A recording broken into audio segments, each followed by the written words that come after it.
Les habitants du Buc dans les Yvelines affichent leur colère. Depuis dimanche, des dizaines de banderoles sont déployées sur les façades des maisons le long de la départementale 938.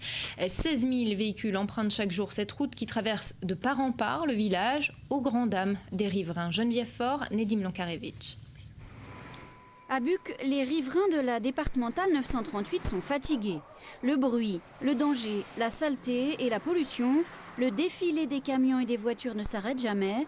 Et c'est comme ça dans toute la traversée du village.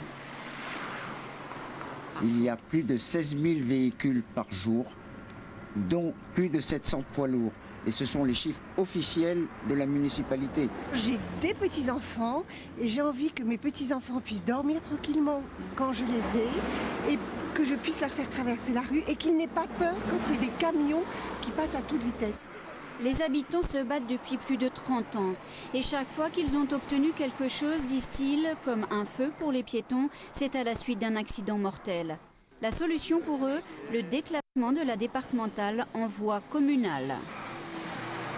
Un aménagement d'une voie communale, ça va nous permettre d'avoir des chicanes, d'avoir des ralentisseurs, d'avoir de l'urbanisme, d'avoir une rue où on va pouvoir traverser, on va pouvoir retrouver une convivialité, où on va pouvoir aussi dormir. Le Conseil général a émis un avis négatif, les services de l'État également. Il faut dire que les autres communes ne sont pas très chaudes pour récupérer la circulation. En 1909, il y a 100 ans tout juste, l'aviateur Louis Blériot traversait la Manche. Les 200 familles bucoises voudraient juste traverser leur rue.